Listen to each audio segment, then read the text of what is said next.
Hi, this is Micornus Phokane, the leader and the founder of Church Governance Solutions. Today, as we are about to enter times of the Passover conferences, we are actually today on the end of March, and we are towards April with this year's Passover conferences or Passover taking place around the 18th of April. And we know that many of you have organized conferences. And we want to sort of speak to those people that are putting up conferences and want to just give you some nuggets about how to run a successful Passover conference. And this is very important that we speak about. Nuggets about how to run successful Passover conference. Number one, confirm all your guest speakers well in time.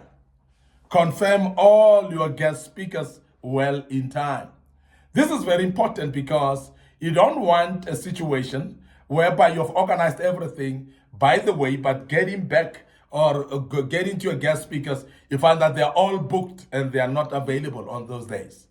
And if you know you've spoken to them in the past, please confirm in time as well, because if you've spoken to them last year, maybe by this time, they may have forgotten along the way. You might have spoken to them last year sometime, and you haven't actually confirmed with them. They are still waiting for confirmation. But up until you confirm with them, you must know that they are not coming. And also the problem here is that they might be invited somewhere. By the time that you think that they are coming to you, they are not coming to you. And you may end up blaming people and say, but I've told you last year, but remember, you didn't confirm. This is very, very important that we advise you that please confirm your guest speakers well in advance. Make them aware that you're still stuck to them. You still want to use them in your Passover conference. And those that you've not told yet, please tell them now as you're listening to us. Because it's very important that you invite the people well in time so that you don't disorganize them. And this is very, very important. Now, the second thing is that you need to make sure that your venue is paid for if you're renting. To make sure that your venue is paid for. We don't want at the time of conference, the doors are locked. We don't want at the time of conference, the security standing at the gate and say, no conference if there's no payment. No payment, no conference. So we don't want to see those type of scandalous things and disorders that will appear only because they want to hold you at ransom at the end of the day because you didn't pay rent, and therefore they want to hold you by your conference. So please make sure that that is clear. You've paid your dues of rentals. You've made sure that the venue is ready, and make sure that the venue is accessible. If you are hiring a venue, remember that it could be that somebody has hired that venue before you. Even though you've been using this venue, for instance, for church services, don't take it for granted and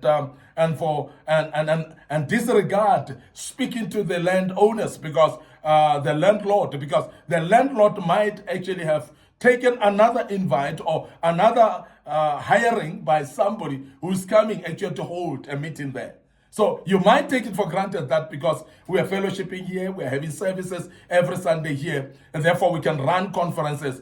Conferences are a different ball game. So if you're running a conference, so please make sure that you've booked it specifically on those days for the conference, and don't just assume that the venue is available. So this is very, very important announcement to you as a leader of a church, that you become careful that your venue is available. So make sure that you test all your equipments in time as well. Because you don't want to, while you're supposed to run the conference today, only then that you look at your speakers and you realize that your sound speakers are actually blown up. They are not actually functional. They need to be fixed by that time. When you are going to look for people that are fixing them, they are not even available. They've traveled, for instance. And that workshop where you take them to, it is closed because it's holidays. So you don't want to find yourself in the lurch like that. You don't want to find yourself in confusion at the last minute. So please test your instruments. Make sure that all microphones are in order. Make sure that all the sound speakers are in order. The mixers, cameras, and everything, all the equipments. Make sure that they are available. And also not only available, but they are in order. and they can be used. So test them in time and make sure that your instruments are ready. That's the way to prepare for your conference. And I believe that you're busy testing your equipments right now, and you'll be sure that they are ready and waiting for the conference. Very, very important that you do so. The other thing is you need to make sure all departments are prepared as well. We're speaking about the worship team. Are they practicing? Are they there available, all of them? Are they not traveling? Are they ready for the conference? All that, they must be ready and they must be prepared.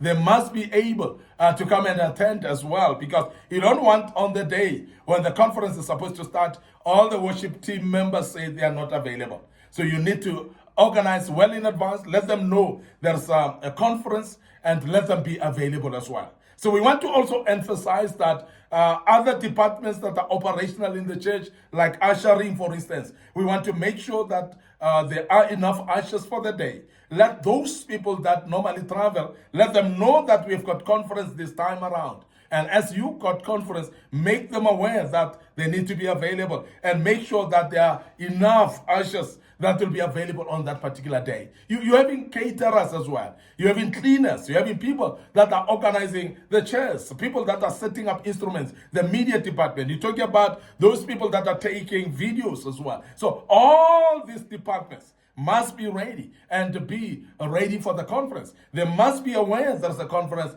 and be ready and well prepared. And we're speaking this because we know there are times when we take things for granted because we've announced that there's a conference. We don't check with the people if they are available, and we take it for granted that they are available. So please make sure that you check that all departments are prepared and ready.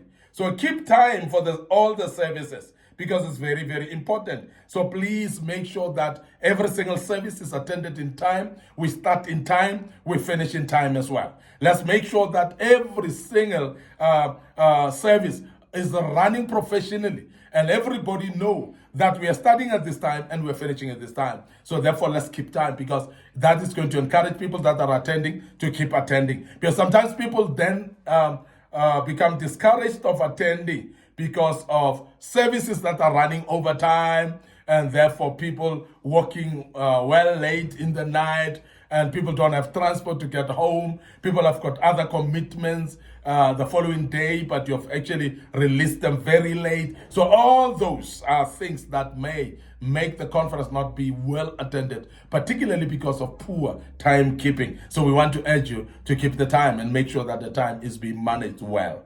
Finally, please allow God to be at the center of your conference, because there are times where we want to be superstars. There are times when we invite even,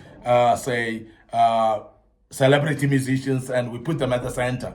It's like it's them. And the announcement also is, come one, come all, so and so will be on the stage. Come one, come all, so and so will be there. So sometimes we center our conferences not on God. We center our conferences on people.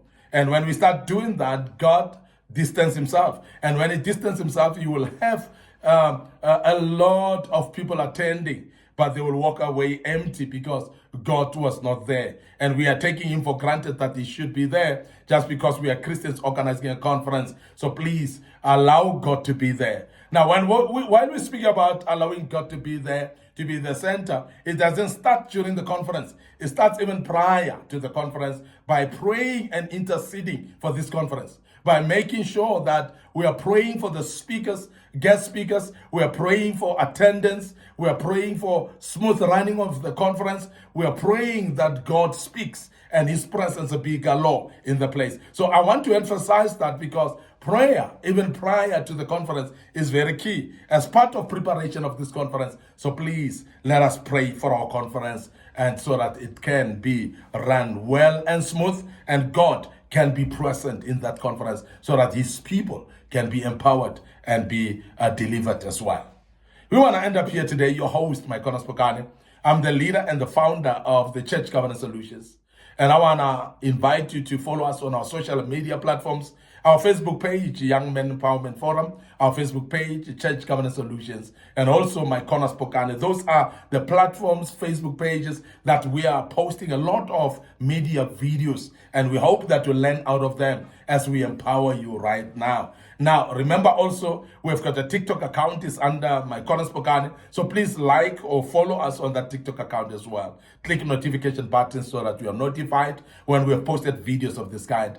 Don't forget our YouTube channel as well. And that needs to be subscribed to. It is under Young Men Empowerment Forum. Our YouTube channel, Young Men Empowerment Forum. So please make sure that to subscribe, click notification button as well. And we believe that the good Lord will touch you. The good Lord will bless you. The good Lord will empower you through all that we are teaching on these platforms. I want to urge you also to share the links of these platforms with your loved ones, mainly your friends, mainly your relatives and family. We're talking also about your colleagues at work. Remember that these teachings are very important and many people would love to listen and hear them. And I want to urge pastors to share with other fellow pastors wherever you are so that this becomes very useful as well for you and your church. And may the good Lord bless you as we check out right here. Allow me to say cheers for now.